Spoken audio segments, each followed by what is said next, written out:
श्री शिवाय नमस्तुभ्यम। हम सबको पता है कि 19 दिसंबर को तुलसी पंचमी का बहुत ही प्यारा सा दिन है। और अगर आपको अपने घर से दुख तकलीफें कष्टों को दूर करना है ना, तो तुलसी माता की जड़ से एक चुटकी मिट्टी लीजिएगा, एक छोटा सा उपाय करके देखिएगा। आपके घर से जो भी प्रॉब्लम्स होती हैं, जो भी समस्याएं होती हैं, वो सारी समस्या आपकी दूर ज़रूर हो जाएगी। ठीक है ना। बहुत ही छोटा सा और आसान सा उपाय है, तो करने की पूरी कोशिश करिएगा। देखो, सबसे पहले इस उपाय को बताने से पहले एक छोटी सी बात आपको मैं समझा दूं। इससे पहले भी मैंने बहुत सारी वीडियो में आपको समझाया है कि आपके घर में अगर मान लो कि कोई भी इंसान रहता है और आपको लगता है कि हमारे घर में कष्ट बहुत ज़्यादा है, मतलब लोगों के घर में खुशियां बहुत है और हमारे घर में कष्ट है, इसका कहीं ना कहीं कारण होता है तुलसी माता के पौधे को लेकर के। ठीक है ना। अगर आपके घर में तुलसी माता के पौधे में मंजरी लगी है, तो ये भी आपके घर में दुख तकलीफें लेके आती हैं। मंजरी जैसे ही तुलसी माता के पौधे में आती है, आपको तोड़ देना चाहिए। ठीक है ना। पहले चीज। दूसरी चीज, आपके घर में तुलसी माता का पौधा अगर सूख रहा है, आप लगाते हो बार बार और वो सूख जाता है, तो इससे भी आपके घर में क्या होती है, बहुत ज़्यादा क्लेश होते हैं, लड़ाई झगड़े होते हैं। तो कभी भी तुलसी माता के पौधे को घर में सूखने नहीं देना है। और अगर वो सूख जाती है तो दोबारा तुरंत लेकर के आओ और अपने घर में ज़रूर लगाओ। ठीक है ना। अब बातें करते हैं उपाय की। देखो, अब इस उपाय के लिए हमें कुछ चीज़ों की ज़रूरत पड़ेगी। गुरुवार का दिन है, साथ ही साथ पंचमी तिथि है, तो आपको लेना होगा इस तरीके से एक चुटकी पिसी हल्दी। ध्यान रखिएगा, हमें खड़ी हल्दी का इस्तेमाल यहाँ पे नहीं करना है, जबकि पिसी हल्दी लेनी होगी एक चुटकी। ठीक है ना। पिसी हल्दी के साथ में जो सबसे ज़रूरी चीज़ होगी इस उपाय के लिए, वो है मात्र एक कमलगट्टा। क्या लेनी है? कमलगट्टा। तो एक कमलगट्टा लीजिएगा। साथ ही साथ आपको गौ माता का दूध लेना है। ध्यान रखिएगा, दूध जो होगा वो कच्चा दूध होना चाहिए, यानी कि जो दूध आप लेकर के आए हो वो दूध गर्म किया हुआ नहीं हो। ठीक है ना। ध्यान रखिएगा। इतनी बातें हो गई। जो आपने एक चुटकी हल्दी ली है ना, उस एक चुटकी हल्दी को पहले क्या करोगे, दूध के अंदर डाल देना। एक छोटी सी बात और बता दूं, जैसे यहां पे तो मैं समझाने के लिए पूरा एक लोटा भर के दूध ले रहा हूं, आपको इतना नहीं लेना। आपको छोटी सी छोटी कटोरी लीजिए, उसमें भी आधा आपको क्या करना है, 1 चम्मच 2 चम्मच दूध लीजिएगा, बहुत ज़्यादा नहीं लेना। ठीक है ना। दूध लेना और दूध के अंदर आपने क्या डाल दिया, हल्दी, है ना। अब जो एक कमलगट्टा है तुलसी माता के पौधे के अंदर, यहां बिल्कुल यहां पे, ठीक है ना, क्या करोगे, उस एक कमलगट्टे को पहले रख देना। जो दूध है आपके पास में, उस दूध को अब आपको इसी कमलगट्टे के ऊपर समर्पित करना है, हल्दी वाला दूध। अब जब इसे समर्पित करोगे तो पूरा दूध एक ही बार में नहीं समर्पित करना है। क्या करना है, उस दूध में, आपके पास में जितना भी दूध है उसे 5 बार में इसी के ऊपर समर्पित करना। कितनी बार में चढ़ाओगे, 5 बार में आपको इस कमलगट्टे के ऊपर उस दूध को समर्पित करना है। जब दूध समर्पित करोगे तो आपको भगवान विष्णु का ध्यान करना है, भगवान हरि का ध्यान करना है। भगवान विष्णु या भगवान हरि का ध्यान करने के लिए एक ही मंत्र सबसे अच्छा होता है, और वो मंत्र होता है ओम नमो भगवते वासुदेवाय। क्या मंत्र है? ओम नमो भगवते वासुदेवाय। इस मंत्र का स्मरण करके अगर आप डाल देते हैं, आपके घर में कभी कोई संकट नहीं आएगा। पूरी फैमिली, पूरा परिवार आपका बहुत ज़्यादा खुश रहेगा। ठीक है ना। स्पेशल तरीके से आपको बताया है, बहुत ही प्यारा सा उपाय है, तो करने की पूरी कोशिश ज़रूर करेंगे। ठीक है ना। अब बात आती है, जब ये सारे काम आपने कर लिए, उसके बाद में आपको एक चुटकी मिट्टी उठानी है, तुलसी माता की जड़ की एक चुटकी मिट्टी उठानी है। आपको अपने घर के कोने में, किसी भी 2-4 कोने में अगर आप डाल देते हैं, तो आपके घर की, आपके परिवार की जो रक्षा होती है वो माँ तुलसी स्वयं करेंगी। ठीक है ना। करिएगा, भूलिएगा नहीं। बहुत ही छोटा सा आसान सा उपाय था।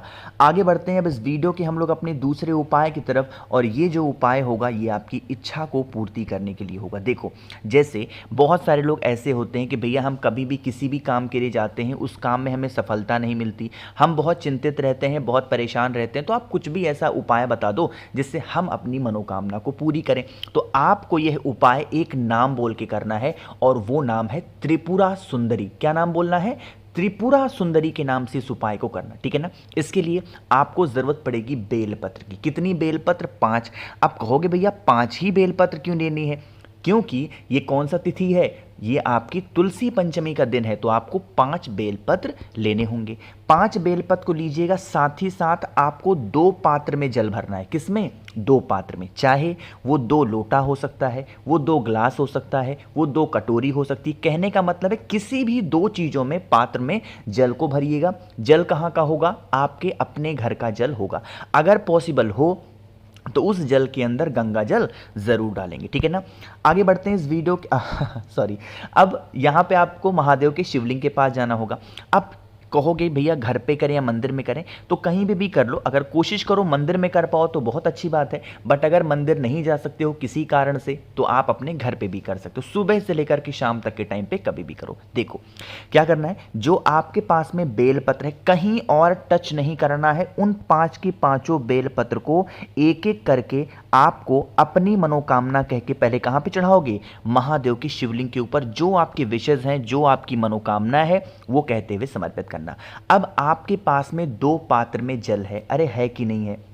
उन्हीं दोनों पात्रों का जो जल होगा वो आपको इसी बेलपत्र के ऊपर अपने दोनों हाथों से जल की धार एक साथ गिरनी चाहिए। ऐसा नहीं हो कि एक खत्म हो जाए तब दूसरा चढ़ाओ, नहीं, दोनों हाथों में जल पकड़ना और दोनों हाथों से जल एक साथ, जल की धार उस बेलपत्र के ऊपर गिरनी चाहिए। जब आप समर्पित करोगे उस जल को, तो आपको कौन सा स्मरण करना है? मैंने अभी आपको बताया, त्रिपुरा सुंदरी का स्मरण करना। यहां मैंने लिख भी दिया है, किसका स्मरण करोगे? त्रिपुरा सुंदरी का स्मरण करके अगर आप समर्पित करते हैं, जिस कामना से, जिस इच्छा पूर्ति के लिए आप इस उपाय को कर रहे हो या करने की सोच रहे हो, वो विशेष पूरी जरूर हो जाएंगी, ठीक है ना। चलिए आगे बढ़ते हैं अब इस वीडियो के हम लोग अपने तीसरे उपाय की तरफ। और ये तीसरा उपाय क्या है, इसके क्या बेनिफिट है, सब कुछ बताऊंगा, लेकिन जल्दी से कर दीजिए वीडियो को लाइक। जिसने अभी तक चैनल को सब्सक्राइब नहीं किया, मेरी आवाज़ आप पहली बार सुन रहे हैं, चैनल को ज़रूर सब्सक्राइब करेंगे, ठीक है ना। देखो कल मैंने आप लोगों से कहा था कि जिन भी लोगों को मेरे पास सिर्फ और सिर्फ 3 से 4 बचे हुए हैं नर्मदेश्वर शिवलिंग जलाधारी के साथ में, तो 2 अब इस टाइम पे बिल्कुल मैं भेज चुका हूं। जिनको चाहिए था, सिर्फ 1 बचा है, तो चाहिए होगा तो मुझे एक बार मैसेज कर देना। सिर्फ 1 बचा है, इससे ज़्यादा नहीं है। 9005643345 ये मेरा व्हाट्सएप नंबर है। सिर्फ 1 नर्मदेश्वर शिवलिंग बचे हैं, जल्दी से मैसेज कर दीजिए, ठीक है। अब बातें करते हैं इस उपाय की। यहां पे आप सभी को क्या दिख रहा है? शहद दिख रहा है। बात करते हैं बेनिफिट की। जब भी शहद का नाम आता है, आपके माइंड में होना चाहिए उपाय किसके लिए होगा? स्पेशली रोग मुक्ति, कि घर में अगर लोग बीमार बहुत पड़ते हैं, बहुत चिंतित रहते हैं, टेंशन में रहते हैं, आप इस उपाय को करके देखिएगा। आपको ज़रूरत पड़ेगी 1 चम्मच शहद की। शहद की मात्रा भी बहुत ज़्यादा नहीं रखनी है। 1 चम्मच शहद लीजिएगा, साथ ही साथ शहद के अंदर रुद्राक्ष होना चाहिए। अगर आपके पास में पंचमुखी रुद्राक्ष है तब तो बहुत अच्छी बात है। मुझे उम्मीद है कि आप सभी के पास में पंचमुखी रुद्राक्ष होगा। और जब मैं बीच में ऑफर लेकर के आया था रुद्राक्ष का, मैंने ज़्यादातर अभी तक 5000 लोगों ने मुझसे रुद्राक्ष मंगाया है और सभी के पास में फ्री के 5 मुखी रुद्राक्ष पहुंच चुके हैं। आपके पास भी होंगे। उन्हीं पंचमुखी रुद्राक्ष को लीजिएगा, जो 1 चम्मच शहद आपने लिया है उसके अंदर डाल देना, ठीक है ना। डालने के बाद में आपको एक तांबे का लोटा लेना है, उसके अंदर जल भरिएगा। जल के अंदर गंगा जल भरेंगे और पहुंच जाएंगे सीधा महादेव के शिवलिंग के पास में। चेहरा फेस रखेंगे उत्तर दिशा, नॉर्थ डायरेक्शन। सबसे पहला काम, जो रुद्राक्ष आपने शहद के अंदर डाल रखा है, पहले उस रुद्राक्ष को उतार करके निकाल करके कहां पे समर्पित करोगे? माता अशोक सुंदरी के स्थान पे। रुद्राक्ष यहां पे चढ़ा देना और जो शहद होगा वो शहद महादेव के शिवलिंग के ऊपर समर्पित करोगे। जब यहां पे समर्पित करेंगे तो कुंदकेश्वर महादेव का स्मरण करेंगे। कौन से महादेव का?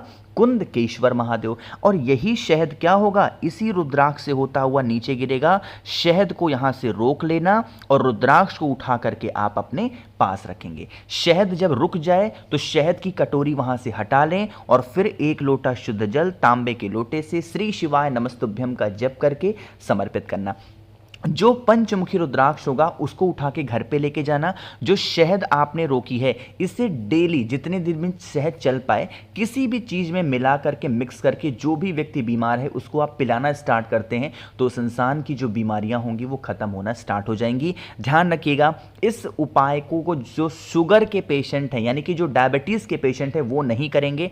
बाकी जितने भी लोगों को कोई भी बीमारी है, आप इस उपाय को कर सकते हो, ठीक है ना। तो 3 उपाय आपको समझ में आ गए। एक सबसे स्पेशल से सबसे आखिरी उपाय की बात करने जा रहे हैं। और यह उपाय किसके लिए होगी? अगर आपके घर में किसी भी प्रकार का कष्ट है, चाहे वो कष्ट किसी भी चीज़ को लेकर के हो, इस उपाय को करेंगे। हमें ज़रूरत पड़ेगी सिर्फ और सिर्फ 2 बेलपत्र की, ठीक है ना? ध्यान रखिएगा, 2 ही बेलपत्र आपको लेनी है और एक तांबे के लोटे में जल भरिएगा। जल के अंदर आपको गंगा जल डालना है और फिर पहुंच जाना है महादेव के शिवलिंग के पास में।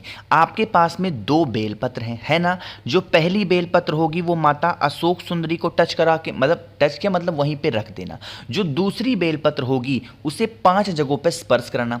पहले भगवान गणेश, फिर भगवान कार्तिकेय, फिर माता अशोक सुंदरी, फिर जलाधारी और लास्ट में महादेव के शिवलिंग के ऊपर उस दूसरी बेलपत्र को समर्पित करके जो भी आपके जीवन के कष्ट हैं उनका स्मरण करते हुए, महादेव से विनती करते हुए, 1 लोटा जल जो भी व्यक्ति पंचमी तिथि पे इस उपाय को करता है उनके घर से जिस भी प्रकार के कष्ट होते हैं वो सारे कष्ट दूर ज़रूर होते हैं। तो मैंने कोशिश की आप सभी को बहुत ही अच्छे से हर एक बातों को समझाने की। वीडियो पसंद आई हो तो लाइक करिएगा, कुछ पूछना है, नहीं समझ में आया, नीचे कमेंट सेक्शन में पूछ सकते हैं। और मेरे जितने भी भाई बहन आवाज़ आज मेरी पहली बार सुन रहे हैं, चैनल को ज़रूर सब्सक्राइब करेंगे। श्री शिवाय, नमस्तुभ्यम।